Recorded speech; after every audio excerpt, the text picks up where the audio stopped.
नमस्कार। कलाम एकेडमी के इस डिजिटल प्लेटफॉर्म पर आप सभी विद्यार्थियों का बहुत बहुत स्वागत, अभिनंदन, आदाब, आभार, इस्तकबाल, खैर मकदम है प्यारे साथियों। मैं हूं विवेक, एक बेहद महत्वपूर्ण क्लास लेकर डेवलपमेंटल साइकोलॉजी की आप लोगों के बीच में हाजिर हूं। जैसा कि आप सभी जानते हैं कि आपके साइकोलॉजी के पोर्शन में, खास तौर पर अगर मैं ग्रेड 1 की बात करूं, तो एक बहुत महत्वपूर्ण सेक्शन है जो कि डेवलपमेंट से जुड़ा हुआ है, जो आपकी साइकोलॉजी की दूसरी यूनिट में, एजुकेशनल साइकोलॉजी के सेक्शन की दूसरी यूनिट में कवर करता है।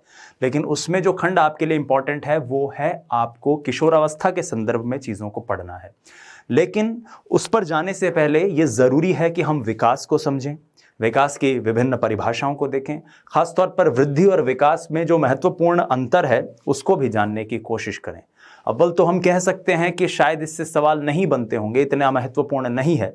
लेकिन 2018 के पेपर की बात करूं तो ड्राइंग के पेपर में, हिस्ट्री के पेपर में उन्होंने 2 से 3 ऐसे सवाल पूछे थे जो विकास के महत्वपूर्ण सिद्धांतों से संबंधित थे। ऐसे में विकास के महत्वपूर्ण सिद्धांत आपके लिए उपयोगी हो जाते हैं और उसी प्रक्रिया में सबसे पहले हम वृद्धि और विकास की संकल्पना को समझने की कोशिश करते हैं। आइए, सबसे पहले एक शब्द है जिसे जानना जरूरी है, वो है वृद्धि। वृद्धि जिसे हम अंग्रेजी में कहते हैं ग्रोथ।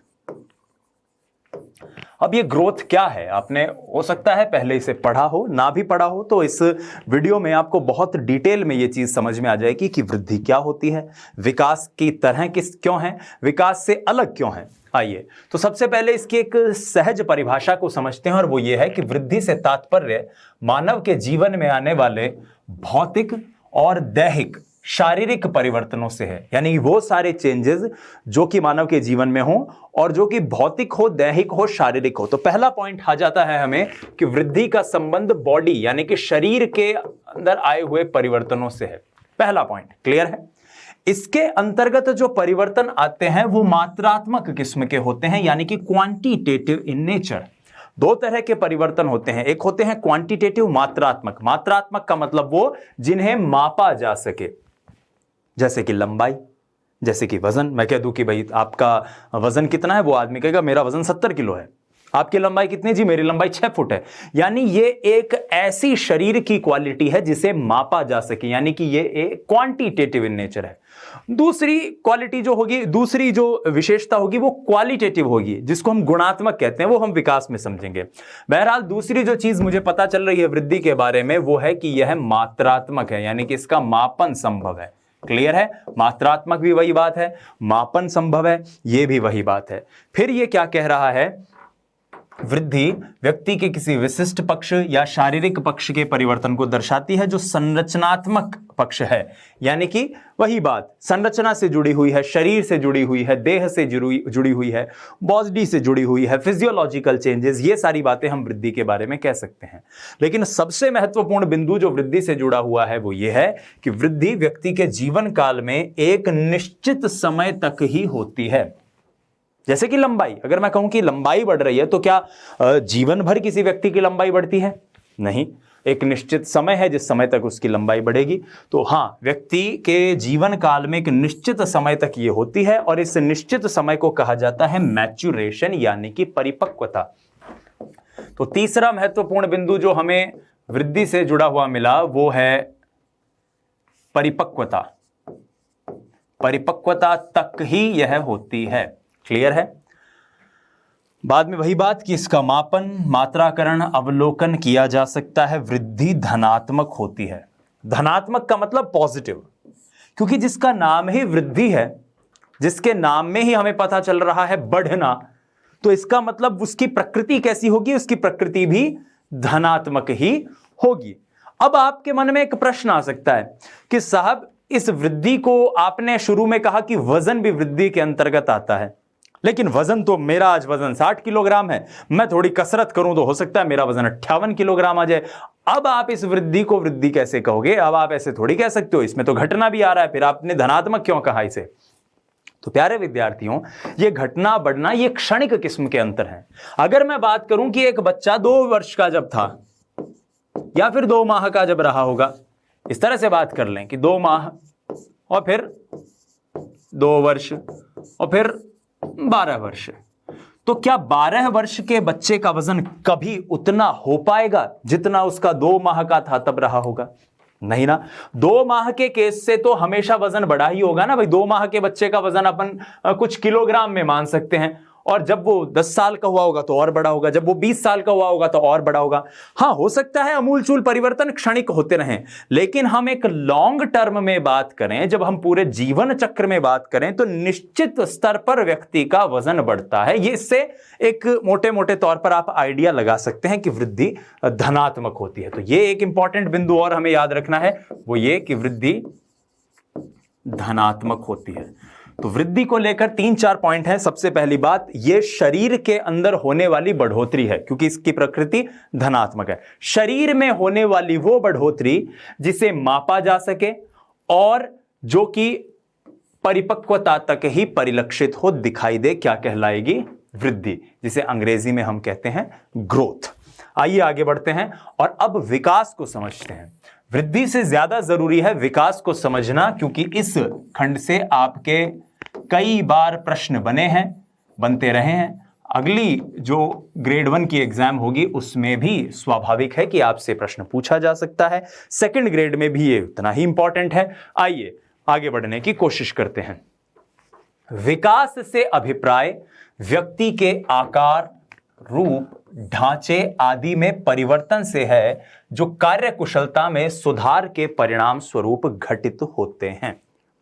अब विकास को जब भी पढ़ें, जब भी समझें, एक चीज मैं यहां पर आप व्यूअर्स को बताना चाहूंगा कि एक शब्द को दिमाग में स्थिर कर लें, फिक्स कर लें, और वो शब्द है प्यारे साथियों परिवर्तन। आप कहेंगे परिवर्तन? हां, परिवर्तन से मेरा अभिप्राय है कि व्यक्ति के जीवन में होने वाले तमाम परिवर्तन, चाहे वो बढ़ते क्रम में हो, चाहे वो घटते क्रम में हो, चाहे उसमें सुधार हो रहा हो, चाहे उसमें कमी आ रही हो, चाहे शरीर स्ट्रांग होता जा रहा हो, चाहे शरीर कमजोर होता जा रहा हो, चाहे समझदारी विकसित होती जा रही हो, स्मृति जो है वो कम होती जा रही हो, बुढ़ापे में आदमी भूलने लग जाता है ना चीजें। तो कुछ भी हो, परिवर्तन व्यक्ति के जीवन चक्र में जो भी होंगे उन्हें क्या कहा जाएगा? विकास। अब आइए परिभाषा को समझते हैं। विकास से अभिप्राय आकार, रूप, ढांचे आदि में परिवर्तन से है, जो कार्य कुशलता मतलब फंक्शनैलिटी, व्यक्ति के फंक्शनैलिटी कैसी है, कैसे उसकी बॉडी फंक्शन कर रही है, उसमें सुधार के परिणाम स्वरूप, यानी वो और बेहतर उस फंक्शनैलिटी को करेगा। ऐसे सारे परिवर्तन क्या कहलाते हैं? ऐसे सारे परिवर्तन कहलाते हैं आपके विकास। क्लियर है? आइए, अब एक इंपॉर्टेंट पॉइंट है जिसे आपको याद रखना है, और मैं ये कहूंगा कि इसे आपको रटना है। वो शब्द क्या है? उत्तर श्रृंखला, जिसे हम अंग्रेजी में कहते हैं प्रोग्रेसिव चेंज। रीट की परीक्षा में एक बार एक प्रश्न पूछा गया था साथियों, और उस प्रश्न में बोर्ड ने 4 विकल्प दिए थे, और चारों ही विकल्प ऐसे थे कि विद्यार्थियों को लग रहा था कि ये सारे ही सही होंगे, लेकिन जो सही उत्तर माना उन्होंने वो था उत्तरोत्तर श्रृंखला, जिस ऑप्शन में उन्होंने दिया हुआ था। इसलिए ये उत्तरोत्तर श्रृंखला शब्द बड़ा महत्वपूर्ण हो जाता है। आइए, परिवर्तन, जैसा कि मैंने कहा कि विकास परिवर्तनों की उत्तरोत्तर श्रृंखला है। उत्तरोत्तर श्रृंखला मतलब प्रोग्रेसिव सीरीज, एक ऐसी श्रृंखला, एक ऐसी सीरीज जिसमें लगातार आप बेहतर होते जा रहे हो, लगातार आप में प्रोग्रेस होती जा रही है। एक छोटा बच्चा कई बार हम देखते हैं कि ढंग से भी नहीं चल पाता, थोड़ा बड़ा होता है वो और बेहतर चल पाता है। जब वो आपकी हमारी एज पर आएगा तो वो उसकी कार्य कुशलता, उसकी फंक्शनैलिटी और बेहतर होगी। अब पहली लाइन से इसे लिंक करिए, कार्य कुशलता में सुधार, और दूसरी लाइन में जो मैंने इंपॉर्टेंट कीवर्ड बताया वो क्या था? उत्तरोत्तर श्रृंखला, जो कि गर्भाधान से प्रारंभ होकर मृत्यु तक जारी रहती है। वृद्धि में ये नहीं था, वृद्धि में हम बात करते थे जन्म से परिपक्वता की, ठीक है, क्योंकि मापने लायक क्वालिटी चाह रहे थे ना शरीर की वो क्वालिटी जिसे मापा जा सके। अभी यहां पर बात हो रही है केवल परिवर्तनों की। तो परिवर्तन, तो अगर आप एक फीटस की बात करें, एक भ्रूण की बात करें, भ्रूण से उसका शिशु बनना, यह भी एक किस्म का परिवर्तन है। तो यहां पर बात हो रही है गर्भाधान से प्रारंभ होकर मृत्यु तक जारी रहने वाले परिवर्तन की। और अंग्रेजी के विद्यार्थियों खासतौर पर इस लाइन को याद रखना, कई बार कई परीक्षाओं में, सेंट्रल लेवल की परीक्षाओं में एग्जैक्टली भी ये टर्म आ जाता है, वूम्ब टू टूम्ब। वूम्ब का मतलब भ्रूण, मां के गर्भ में जब होता है वो, और टूम्ब का मतलब मकबरा, कि भाई अब फाइल जो है वो आदमी की सलट चुकी है। आइए, अब यहां पर विकास की कुछ महत्वपूर्ण विशेषताएं हैं जो हमें इस बिंदु में देखने को मिल रही है। वो है विकास पूर्व कथनीय। पूर्व कथनीय यानी जिसके बारे में पहले कहा जा सके, क्रमबद्ध, एक क्रम के अनुसार चीजें चलेगी। बच्चा पहले जन्म लेगा, फिर वो गर्दन को उठाना सीखता है, फिर वो अपने शरीर के, जिसको अपन छाती कहते हैं, उसको उठाना सीखता है, फिर वो बैठना सीखता है, फिर वो घुटनों के बल चलना सीखता है, फिर किसी चीज को पकड़ के खड़ा होना सीखता है, फिर उसको पकड़ के चलना सीखता है, और अंत में चलना सीखता है। वह हर व्यक्ति जीवन काल में अपने यही क्रम फॉलो करता है। क्या आपने किसी व्यक्ति को देखा कि जन्म लेते बोला कि भाई अब मैं तो चलने लग गया, बहुत मजा आ रहा है? ऐसा नहीं होगा।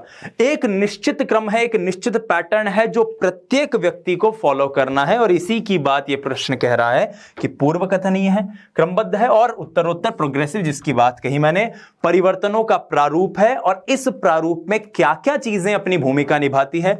इसमें अभिप्रेरणा भी अपनी भूमिका निभाती है, इसमें अधिगम भी अपनी भूमिका निभाता है, इसमें अनुभव भी अपनी भूमिका निभाता है, और इसमें व्यक्ति की परिपक्वता भी अपनी भूमिका निभाती है।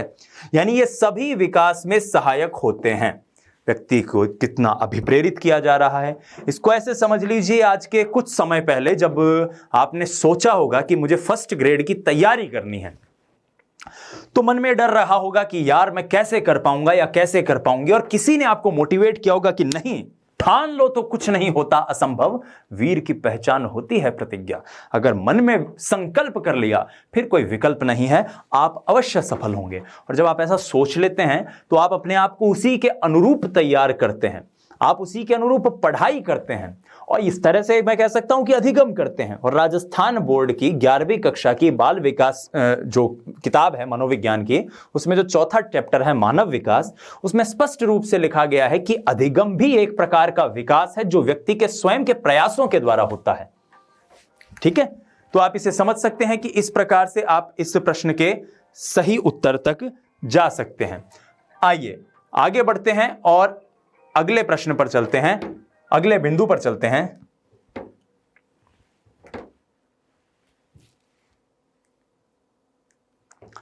अगला बिंदु है आपका अभिप्रेरणा, अधिगम, अनुभव, परिपक्वता। यह क्लियर हुआ। अगले बिंदु पर आइए, और अगले बिंदु में अब हम विकास से संबंधित कुछ महत्वपूर्ण परिभाषाओं को जानने की कोशिश करेंगे। Some important definitions related to development, विकास से जुड़ी हुई कुछ महत्वपूर्ण परिभाषाएं। अब ये परिभाषाएं ऐसी हैं कि इनमें कभी विकास को लेकर सीधी सीधी परिभाषा नहीं पूछी है, लेकिन हो सकता है किसी परिभाषा से वो कोई प्रश्न बना दे, किसी परिभाषा से वो कोई प्रश्न बना ले और उस प्रश्न को वो आपसे पूछ ले। तो ध्यान से सुनिए, ईबी हॉरलॉक की मैं बात करूं, सबसे पहले ईबी हॉरलॉक की अगर मैं बात करूं कि ईबी हॉरलॉक क्या कहते हैं विकास के बारे में, तो एक इंपॉर्टेंट सा पॉइंट है जिसके बारे में हम पढ़ते आए हैं, और वो ये है कि विकास के फलस्वरूप व्यक्ति में नवीन विशेषताएं और नवीन योग्यताएं प्रकट होती है। क्या क्या? विकास के फलस्वरूप व्यक्ति में नवीन विशेषताएं और नवीन योग्यताएं प्रकट होती हैं। क्लियर हो जाएगा ये पॉइंट।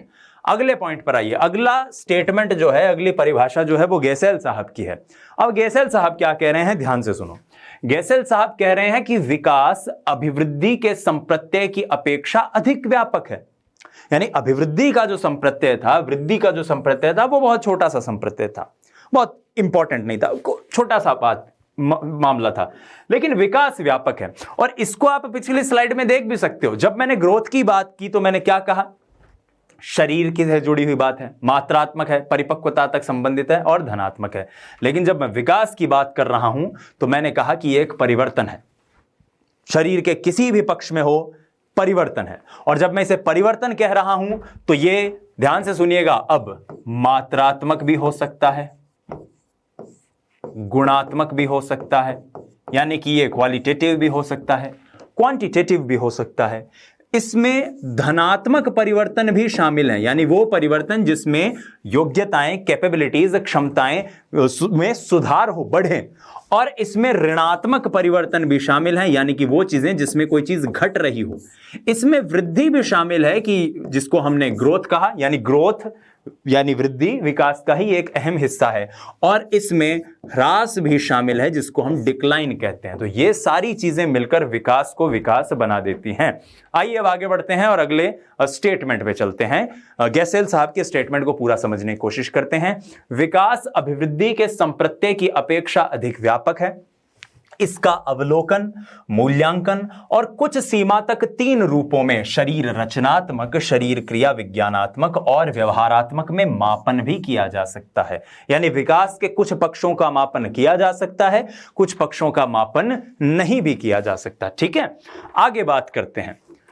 हर्बर्ट सोरेनसन का स्टेटमेंट। हर्बर्ट सोरेनसन कहते हैं कि विकास का अभिप्राय परिपक्वता तथा कार्यपरक सुधार की वह प्रक्रिया है जो संरचना एवं स्वरूप में हो रहे गुणात्मक एवं परिमाणात्मक परिवर्तनों के फलस्वरूप होती है। वही बात मात्रात्मक, गुणात्मक, और वही बात सोरेनसन साहब भी कह रहे हैं। विकास अभिवृद्धि की अपेक्षा गुणात्मक परिवर्तनों का विशिष्ट द्योतक है। अभिवृद्धि कैसे परिवर्तनों की बात कर रही थी? मात्रात्मक की।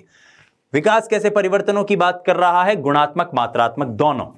आइए आगे बढ़ते हैं। इरा गॉर्डन की परिभाषा देखते हैं। इरा गॉर्डन कहते हैं कि व्यक्ति का विकास एक ऐसी प्रक्रिया है जिसका प्रारंभ जन्म के समय ही हो जाता है। अब यहां पे कंफ्यूज नहीं होना है कि साहब अभी तो आप बता रहे थे गर्भाधान से शुरू हो रहा है और अब आप कह रहे हो जन्म से शुरू हो जाता है। मनोवैज्ञानिक परिभाषाएं हैं, मनोविज्ञानिकों का कथन है, हमें इसको लेकर डाउट में नहीं रहना चाहिए। जन्म के समय हो जाता है और तब तक चलती रहती है जब तक व्यक्ति पूर्णता को प्राप्त नहीं कर लेता। अर्थात विकास आत्मबोध, पूर्ति, अधिकतम संगठन और एकीकरण की पूर्णता की प्रक्रिया है। ठीक है, फ्रैंक साहब का कथन देखते हैं। फ्रैंक साहब कहते हैं अभिवृद्धि कोशिकीय गुणन यानी कि सेल्यूलर मल्टीप्लिकेशन है और विकास उन अंगों का संगठन है जिसे अभिवृद्धि और विभिन्नता द्वारा निर्मित किया जाता है। ठीक है, अभिवृद्धि सिर्फ और सिर्फ कोशीय गुणन यानी कि सेल्यूलर मल्टीप्लिकेशन की ही बात करती है। तो ये पॉइंट आपको अच्छे से क्लियर हो गया होगा मेरे ख्याल से। गैरिसन साहब का भी एक कथन है, वो हमें देख लेना चाहिए। गैरिसन साहब कहते हैं कि जब बालक विकास की एक अवस्था से दूसरी अवस्था में जाता है तब उसमें कुछ परिवर्तन देखने को मिलते हैं। जाहिर सी बात है, एक छोटा बच्चा है, उसके बाद थोड़ा सा बड़ा होगा। अब छोटा बच्चा है, रोएगा, भूख लगेगी तो, प्यास लगेगी तब भी रो रहा है, उसको नींद आ रही है तो रो रहा है, नींद उचट गई तो रो रहा है। यानी छोटे बच्चे में आप ये सारे परिवर्तन इस तरह से देखते हो। लेकिन जब आप उसको, उसी बच्चे को जब आप किशोर अवस्था में जाके देखोगे तो उसमें कुछ और परिवर्तन देखने को मिलेंगे। इस छोटी सी बात का अभिप्राय क्या है? इस छोटी सी बात का अभिप्राय यह है प्यारे साथियों कि हर अवस्था की कुछ विशेषताएं हैं। जैसे हम शैशव अवस्था की पढ़ते हैं कि उसमें नैतिकता का अभाव होता है, सामाजिकता का अभाव होता है, तीव्र विकास की अवस्था होती है। हम पूर्व बाल्यावस्था में पढ़ते हैं अनुकरण की अवस्था है, प्रश्न पूछने की अवस्था है, जिज्ञासु अवस्था है, अन्वेषण की अवस्था है। तो ये जो विशेषताएं हैं, ये जो परिवर्तन है, इन्हें किसी निश्चित सिद्धांतों के अनुसरण के रूप में देखा जा सकता है और इन्हें ही विकास का सिद्धांत कहते हैं। यानी कि विकास के एक समय में जो विशेषताएं, ऐसी विशेषताएं दृष्टिगत हों जिन्हें फिर सामान्यीकृत कर पाएं, जिनका सामान्यीकरण कर पाएं, वही सिद्धांत कहलाएंगे। और ये सिद्धांत इतने इंपॉर्टेंट है आपके लिए क्योंकि अगली परीक्षा में आप मान के चलिए एक प्रश्न यहां से पूरी तरह से बनने की संभावना है। अब बात करते हैं स्किनर साहब की, वही स्किनर जिन्हें आप क्रिया प्रसूत अनुबंधन में पढ़ते हैं। विकास प्रक्रियाओं की निरंतरता का सिद्धांत केवल इस बात पर बल देता है कि कोई भी परिवर्तन आकस्मिक नहीं होता। ये निरंतरता के सिद्धांत की बात कर रहे हैं स्किनर साहब, लेकिन हम इसे एक बार यहां पर देख रहे हैं। अर्थात विकास एक सतत प्रक्रिया है। सतत तो है ही, अभी अभी हमने पढ़ा कि गर्भ से चालू हो रही है, जब बच्चा मां के गर्भ में होता है वहां से जो प्रक्रिया चालू हो रही है और तब तक चल रही है जब तक भाई साहब फाइल सलट नहीं जाए आदमी की। समझ रहे हो, मृत्यु तक चल रही है बात। अब जब तक वो व्यक्ति मरेगा नहीं तब तक विकास रुकेगा नहीं। मरने का मतलब है विकास भी रुक गया। और जैसे ही कॉन्सेप्शन हुआ, यानी जैसे ही भ्रूण गर्भ में आया तब से विकास शुरू हो गया। तो इसका मतलब ये एक ऐसी चीज है जो सतत चलती रहेगी, लगातार चलती रहेगी। विकास के सिद्धांत जब हम पढ़ेंगे तो उसमें पहला सिद्धांत यही पढ़ेंगे और इसकी गति कभी तीव्र हो सकती है तो कभी मंद पड़ सकती है। क्लियर है? आगे कुछ और स्टेटमेंट हैं, इन्हें भी देखने की कोशिश करते हैं। आइए, सबसे इंपॉर्टेंट है डगलस और हॉलैंड साहब का स्टेटमेंट। डगलस हॉलैंड दोनों कहते हैं कि विभिन्न व्यक्तियों के विकास की गति में भिन्नता होती है। हर व्यक्ति का विकास अलग होता है, इसे सिद्धांत में भी समझेंगे। यह भिन्नता विकास के संपूर्ण काल में यथावत बनी रहती है। और ये जो भिन्नता है, ये जो चेंज है, ये जो डिफरेंस है, ये जीवन पर्यंत बना रहता है। अब मैं हूं या मेरे बड़े भाई साहब हैं, एक तरह से उदाहरण के रूप से देखें तो उनके जीवन की जो शैली है, जिस तरह से उनका जीवन चल रहा है या जिस तरह से मेरा जीवन चल रहा है, क्या मैं ये कह सकता हूं कि उनका और मेरा जीवन बिल्कुल एक जैसा है? नहीं। आप अपने उदाहरण में भी देख सकते हैं, आप अपने किसी मित्र के साथ भी कंपेयर कर सकते हैं। भाई आपका हो सकता है जीवन काल जो है वो एक अलग तरीके से चल रहा हो, आपकी हाइट बहुत ज्यादा हो, उनकी हाइट आपके मित्र की बहुत कम हो, आप वजन में ज्यादा हो, वो वजन में कम हो, आपका रंग अलग हो, उनका रंग अलग हो, आपके बालों का टेक्सचर अलग हो, तरीका अलग हो, उनके बाल घुंघरालू हो, आपके स्ट्रेट हो, कुछ भी कह सकते हैं। तो इस तरह से ये जो परिवर्तन होता है, ये जो भिन्नता होती है और जिसके आधार पर व्यक्ति का विकास होता है, इन्हीं विशेषताओं के आधार पर यह विशेषता संपूर्ण काल में बनी रहती है। स्कीनर का कथन देखते हैं। स्कीनर कहते हैं कि वंशक्रम उन सीमाओं को निर्धारित करता है जिसके आगे बालक का विकास नहीं किया जा सकता। इस प्रकार यह भी प्रमाणित किया जा चुका है कि जीवन के प्रारंभिक वर्षों में दूषित वातावरण, कुपोषण या गंभीर रोग जन्मजात योग्यताओं को कुंठित या निर्बल बना सकते हैं। यानी वंशक्रम की बात भी स्कीनर ने की है और इसको हम वंशक्रम वातावरण वाले खंड को जब पढ़ेंगे तो और डिटेल में देखेंगे। अभी हाल गैरिसन का एक कथन देख लीजिए कि शरीर संबंधी दृष्टिकोण व्यक्ति के विभिन्न अंगों के विकास में सामंजस्य और परस्पर संबंध पर बल देते हैं। हार्लॉक कहती हैं कि विकास लयात्मक यानी कि रिदमिक होता है, नियमित यानी कि लगातार नहीं होता, रेगुलर नहीं होता। It is rhythmic in nature, लयात्मक है विकास, लगातार नहीं है। लगातार का मतलब क्या है कि शैशवावस्था में बहुत बेहतरीन हो रहा है, बहुत तेज हो रहा है, तीव्र गति से हो रहा है, लेकिन जब मैं पूर्व बाल्यावस्था में आऊंगा तो गति मंद पड़ जाएगी। ठीक है, यहां पर हमने विकास की महत्वपूर्ण विशेषताओं को देखा, कुछ महत्वपूर्ण परिभाषाओं को भी देखा। अब आगे खंड में बात करते हैं अभिवृद्धि और विकास के बीच में अंतर की। ये बहुत ज्यादा महत्वपूर्ण है, वृद्धि और विकास के बीच का अंतर। और इस सेक्शन में आपको बहुत अच्छे से समझ में आ जाएगा कि वृद्धि क्या है, विकास क्या है, इन दोनों के बीच में अंतर कैसे कैसे होते हैं। आइए, सबसे इंपॉर्टेंट बात, जैसा कि हमने पढ़ा कि अभिवृद्धि शारीरिक परिवर्तनों को दर्शाती है। क्लियर है, कोई डाउट नहीं है इसमें। विकास शारीरिक परिवर्तनों को जोड़ते हुए, यानी शारीरिक परिवर्तन तो है ही उसमें, उसके अलावा संपूर्ण संगठन पक्षों के परिवर्तनों को दर्शा रहा है। यानी कि शरीर में जितने भी परिवर्तन हो रहे हैं, चाहे वो शारीरिक हो, चाहे मानसिक हो, चाहे संज्ञानात्मक हो, संवेगात्मक हो, नैतिक हो, भौतिक हो, उन सभी परिवर्तनों को संगठित रूप में कौन दर्शा रहा है? विकास, यानी कि डेवलपमेंट। अभिवृद्धि विकास का अंग है। जैसा कि हमने 2 स्लाइड पहले देखा कि विकास धनात्मक भी हो सकता है, ऋणात्मक भी हो सकता है, मात्रात्मक भी हो सकता है, गुणात्मक भी हो सकता है। विकास में वृद्धि भी हो सकती है, विकास में ह्रास भी हो सकता है।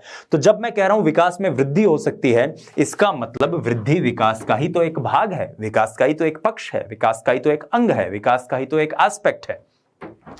विकास परिवर्तनों को संपूर्णता में संबोधित करता है, अर्थात यह वृद्धि से अधिक व्यापक है। वही बात है, अभिवृद्धि व्यक्ति के जीवन काल में एक निश्चित समय तक होती है, और वो निश्चित समय क्या है? मैच्योरेशन, यानी कि परिपक्वता।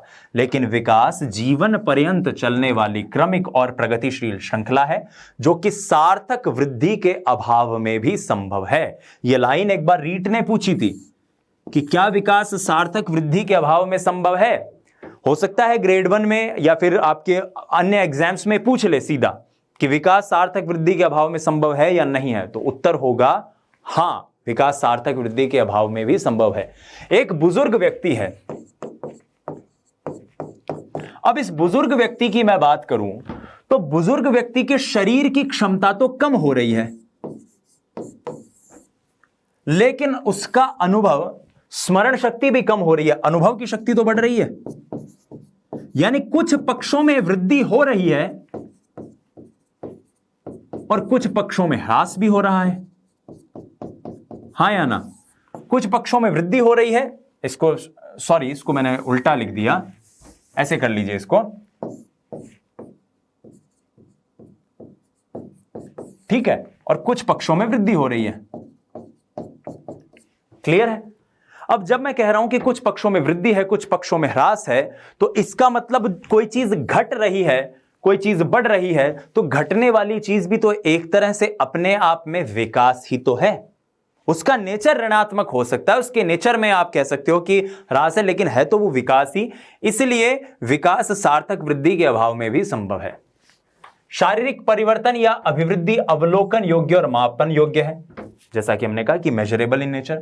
विकास में गुणात्मक परिवर्तन सम्मिलित हैं जो पूर्णतः अवलोकन या मापन योग्य नहीं है। इसमें गुणात्मक परिवर्तन भी आते हैं, तो हो सकता है जो विकास के मात्रात्मक पक्षों वृद्धि के अंतर्गत जो आए वो देखने योग्य हैं, अवलोकन योग्य हैं, लेकिन जो वो नहीं हो सकते हैं। ड्राइंग में ग्रेड 1 का जो पेपर आया था उसमें खास तौर पर 2018 का पेपर, उसमें यही स्टेटमेंट था कि वृद्धि और विकास दोनों अवलोकन योग्य होते हैं, और वो स्टेटमेंट रॉन्ग था। क्यों था? क्योंकि वृद्धि अवलोकन योग्य होती है, विकास अवलोकन योग्य नहीं होता। और फिर ये है, जैसा कि एक ऑप्शन है, शरीर की लंबाई, वजन, ये सब वृद्धि के अंतर्गत आते हैं, और विकास जो है वो गर्भाधान से प्रारंभ होता है, जैसे समस्त गुणात्मक एवं मात्रात्मक परिवर्तन। तो प्रिय स्टूडेंट, आज की इस स्लाइड में या आज की इस क्लास में हमने देखा विकास के उन महत्वपूर्ण पक्षों को जो वृद्धि से संबंधित हैं, विकास और वृद्धि को कैसे एक दूसरे के जैसा बनाते हैं, कैसे एक दूसरे से अलग करते हैं। अब आइए एक बार क्विक रिवीजन कर लेते हैं आज जो हमने पढ़ा उस चीज को। सबसे पहले वृद्धि की बात करते हैं, तो वृद्धि शरीर के पक्षों में होने वाला परिवर्तन है जो कि मात्रात्मक है, धनात्मक यानी बढ़ते क्रम में होता है, इसे बढ़ोतरी भी कह सकते हैं, और यह परिपक्वता तक एक निश्चित समय तक होता है।